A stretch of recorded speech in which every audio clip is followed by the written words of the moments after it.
The night air was thick, heavy. I pulled my collar tight against a sudden unnatural chill that had nothing to do with the August weather. The old church stood before me, its steeple a jagged finger pointing at a starless, ink-black sky. My hands trembled as I fumbled with the ancient iron key. Why am I here? That frantic, anonymous call summoned me, a voice ragged with panic speaking of desecration, of strange lights. I have to see for myself. It's my duty, my church. The lock finally gave way with a groan that seemed to echo from the very stones of the building, a sound of protest against my entry. I pushed the heavy oak door open. It creaked, a long, drawn-out sound that vibrated through my bones. Inside, the familiar scent of old wood and incense was gone, replaced. A coppery, metallic smell hung in the air, mixed with something else, something earthy and wild, like damp soil and decaying leaves after a storm. A thick, swirling fog clung to the floor, obscuring the pews and the aisle. It pulsed with a faint, sickly green light emanating from the altar. I took a hesitant step inside. The door slammed shut behind me with a deafening boom. I was trapped. A cold sweat beaded on my forehead. This is wrong, terribly wrong. The sanctuary, once a place of peace and solemn reflection, now felt like a cage. The stained-glass windows, which usually depicted serene saints and hopeful parables, were now dark, distorted visages in the gloom.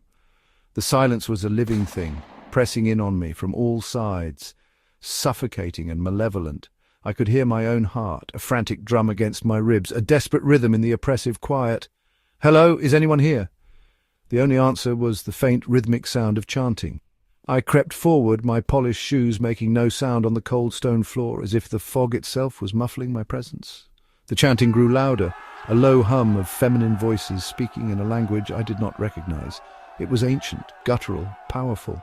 The green light at the altar intensified, casting long, dancing shadows that writhed like tormented spirits along the walls.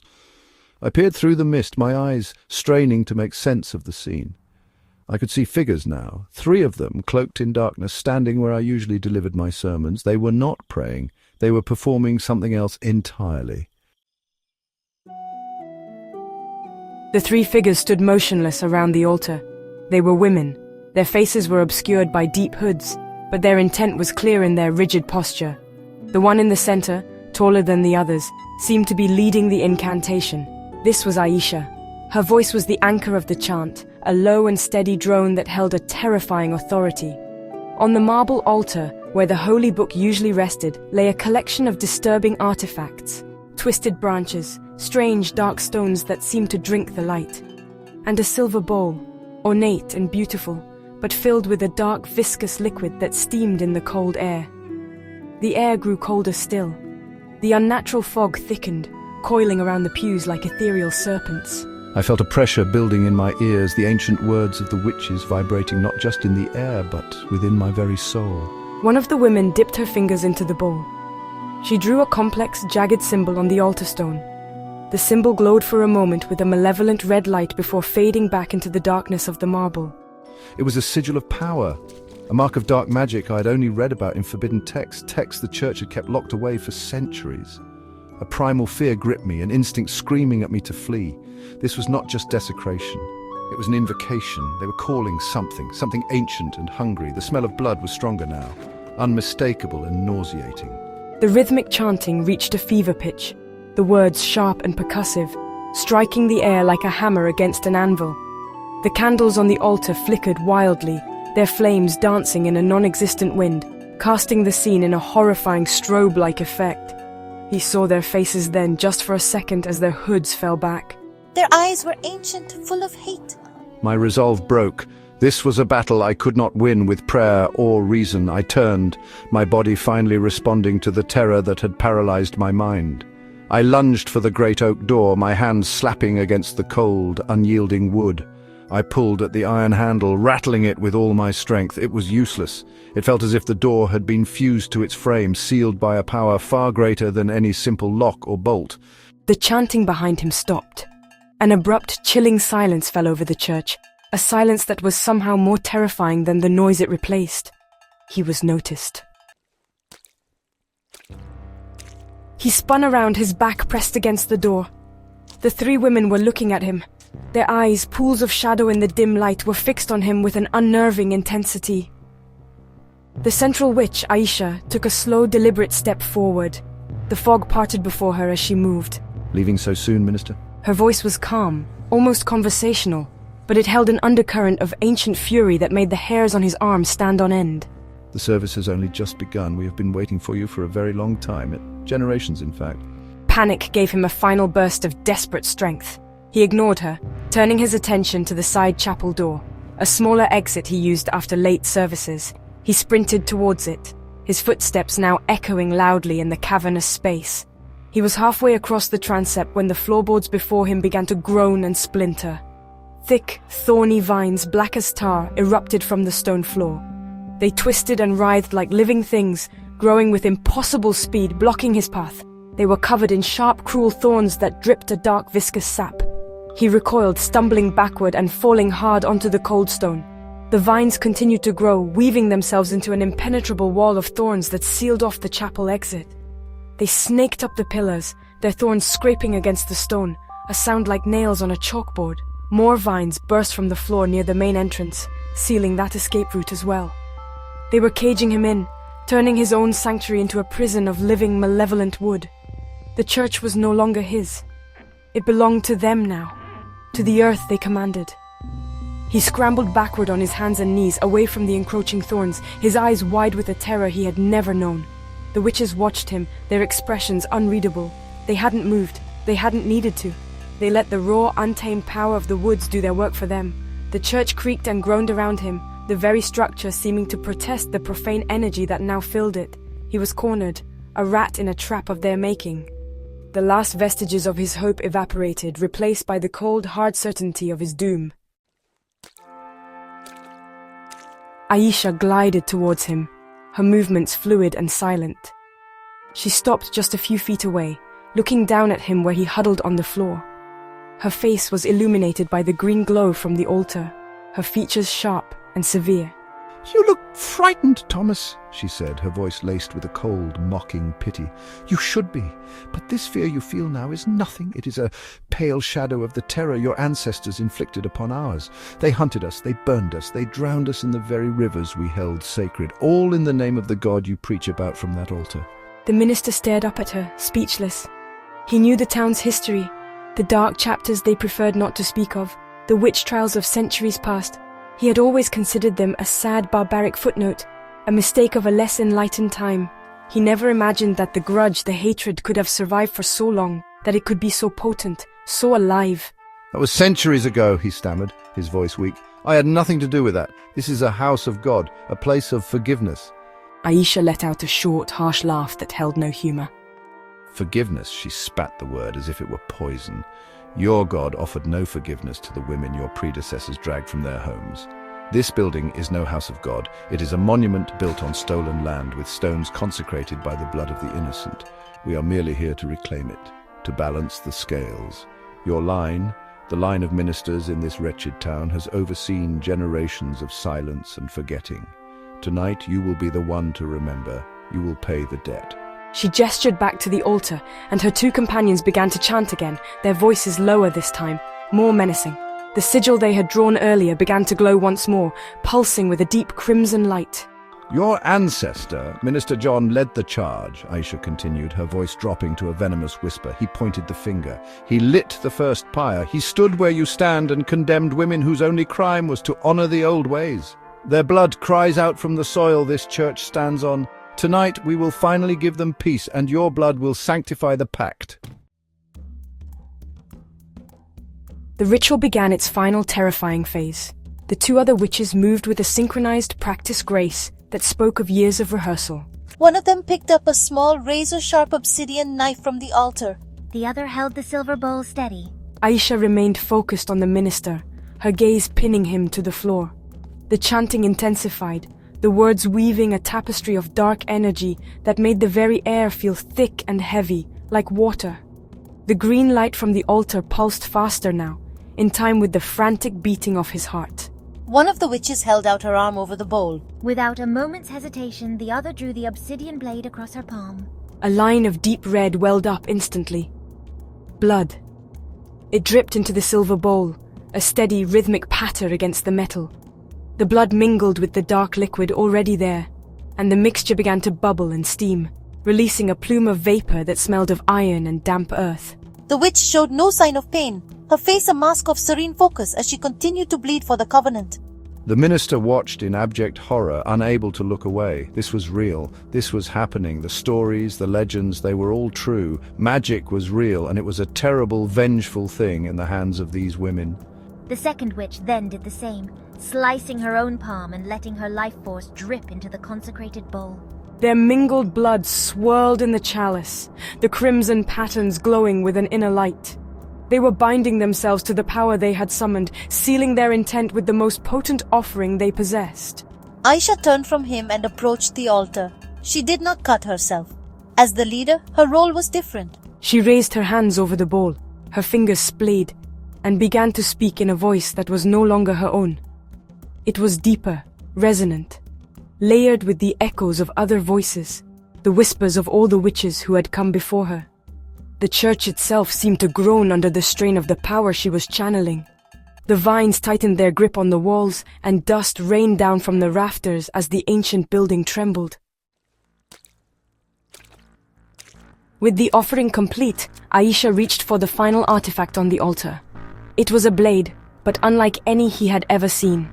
The hilt was crafted from gnarled, blackened wood, and the blade itself was not steel, but a piece of sharpened, polished stone that seemed to absorb the light around it. It felt ancient, radiating a coldness that was palpable even from across the room.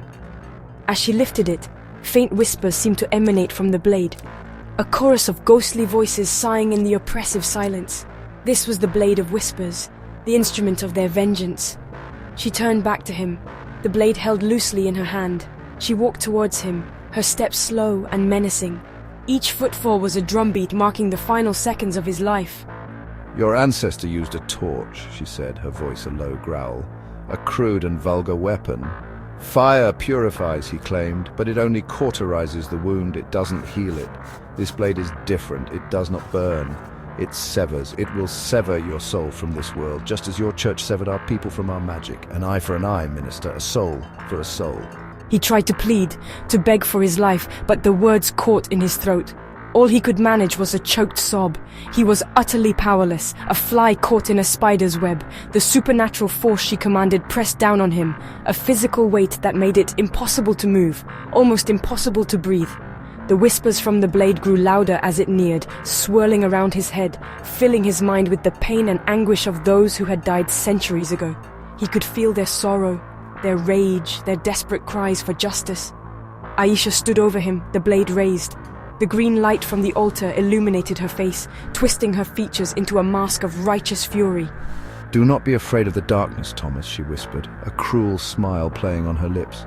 It is merely a homecoming. She lunged. The scene did not end with a scream, but with a sudden, deafening silence. The whispers ceased. The light from the altar extinguished. An immense, sinister power rushed into the void, a presence of pure shadow and ancient hunger, and it took him. The church was finally, truly silent. Miles away, in a cluttered room smelling of old books and coffee, Chester clicked off the audio file. The crackle of the speaker falling silent was jarring. He looked at Corey, whose face was pale in the glow of the computer monitor. That was intense, Corey said, breaking the silence. You think it's real? The guy who sent it, this local historian, he swears it's an authentic recording from a hidden mic planted in the old church, from last night. Chester ran a hand through his messy hair, his mind racing. He was a skeptic by nature, a debunker of myths, but the recording had felt chillingly authentic.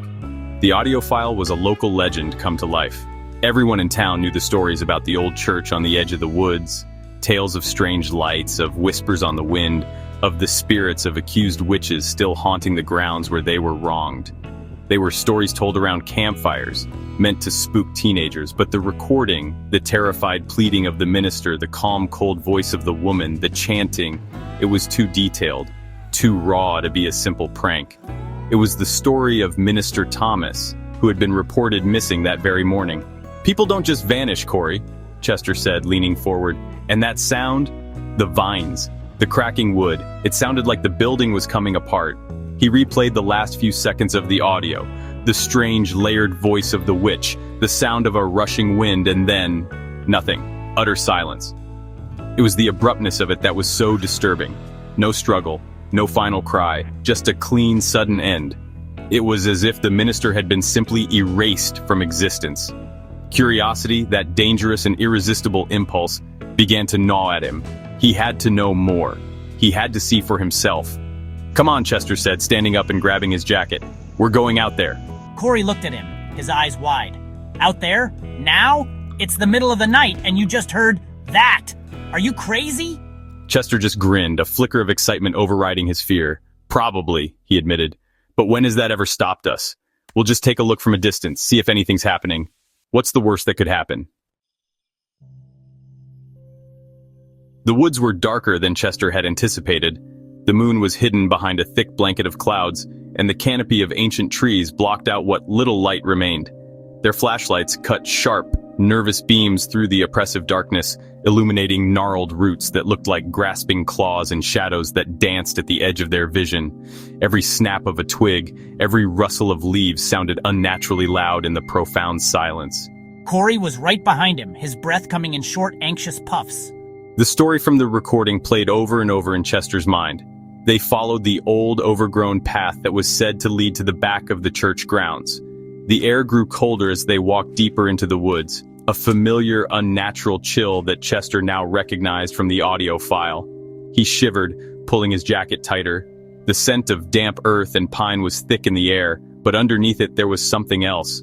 A faint, almost imperceptible smell of smoke, like a distant bonfire. It was strange. No one should be camping out here this close to the abandoned church. As they rounded a bend in the path, Chester saw it.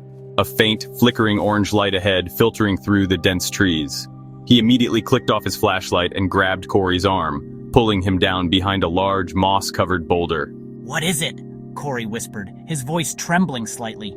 Chester pointed. "Look," he mouthed, keeping his voice to a bare whisper. Through a gap in the foliage, they could see a clearing. In the center of the clearing, a small fire burned, its flames casting a warm, dancing glow.